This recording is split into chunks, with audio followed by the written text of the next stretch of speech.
তত্ত্বাবধায়ক সরকারের একটা ফর্মুলা হবে, সংবিধান সংশোধন হবে, এই জিনিসগুলোতে 3 মাস 6 মাস এমনি যেতে পারে।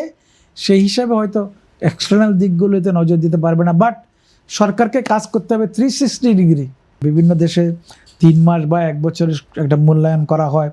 এটার কারণ হচ্ছে যতই অভিজ্ঞতা থাকুক, new government, new set up, আর এই নিউ সেট আপের মধ্যে কিন্তু আমাদের গত 17-18 বছর একটা লেগাসি আছে যেই সিস্টেমে চলেছে। ফলে ওই সিস্টেম ব্রেক করে গভর্নেন্সকে ঠিক জায়গায় নেওয়ার জন্য 3 মাসও কম সময়।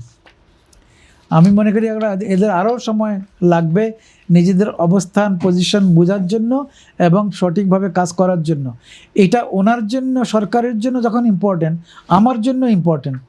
3 মাস কিন্তু আমি দেখতে থাকবো যে উনি কোন দিকে যাচ্ছেন, উনি কার হাত ধরে হাঁটছেন না নিজে নিজে হাঁটার চেষ্টা করতেছেন, উনি যাচ্ছেন ঝুঁকছেন কোন দিকে, উনি কোন কাজটা প্রায়োরিটি দিচ্ছেন, উনি কোন কাজটা করবেন। এই লক্ষণগুলো কিন্তু আমরা এখন অনেক সচেতন, আগের থেকে আমরা বুঝতে পারবো। পদ্মা সেতু, মেট্রো রেল এবং এলিভেটেড এক্সপ্রেসওয়ে নির্মাণের গর্বিত অংশীদার বসুন্ধরা সিমেন্ট। এবং এই 3 মাসটা ইম্পর্টেন্ট, ওনার চেয়েও আমাদের জন্য বেশি ইম্পর্টেন্ট যে আমরা কোথায় যাচ্ছি এটা বোঝার জন্য। আর ওনার ব্যাপারটা হচ্ছে উনি যেহেতু শাসক গোষ্ঠীর মধ্যে থাকবেন, ওনার দৃষ্টি হবে উপর দিক থেকে এইরকম, আর আমাদের দৃষ্টি হবে ওনার দিকে তাকায় দেখা যে উনি কী করছেন। ফলে 3 মাস ইজ ভেরি ইম্পর্টেন্ট, 100 দিন ভেরি ইম্পর্টেন্ট। 100 দিনের স্ট্র্যাটেজি অনেকে করে, আমরা বুঝতে পারবো যে উনি কী করছেন এবং ওনারা কোন দিকে যাচ্ছেন। তার 3 মাসের এবার 3 মাসের কিছু কাজ আছে, এটা অন্যবারের মতো নয়। এবার 3 মাসের কাজ হচ্ছে, যখন পাস হবে জুলাই সনদের, ওরা গণপরিষদ হিসাবে সংবিধান সংশোধনের একটা বড় কাজ কিন্তু ওখানে আছে। এটা আপনাকে খেয়াল করতে হবে। এই 3 মাস কিন্তু ওই দিকে বেশি সময় নষ্ট হতে পারে।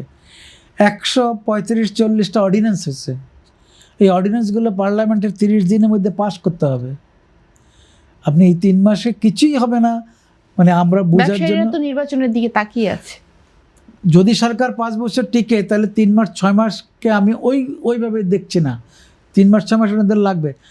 এবার তো গণপরিষদ হিসেবে কাজ করবে। আপনি এটা জানেন যে জুলাই সনদের এই যে যারা সই করেছেন তারা কিন্তু ওটা পাস করতে হবে। ওটা পাস না করলে দ্বৈত পার্লামেন্টের একটা ফর্মুলা হবে, তত্ত্বাবধায়ক সরকারের একটা ফর্মুলা হবে, সংবিধান সংশোধন হবে, এই জিনিসগুলোতে 3 মাস 6 মাস এমনি যেতে পারে। সেই হিসাবে হয়তো এক্সটার্নাল দিকগুলোতে নজর দিতে পারবে না, বাট সরকারকে কাজ করতে হবে 360 ডিগ্রি।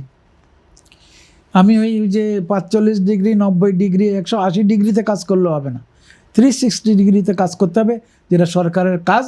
হোপফুলি ওই 3 মাস বা 100 দিন ওটার একটা লক্ষণ হিসাবে কাজ করবে। 3 মাস 6 মাসের জন্য ক্ষমা করা যেতে পারে, তো লং টার্মে তো আর ক্ষমা করা যাবে না।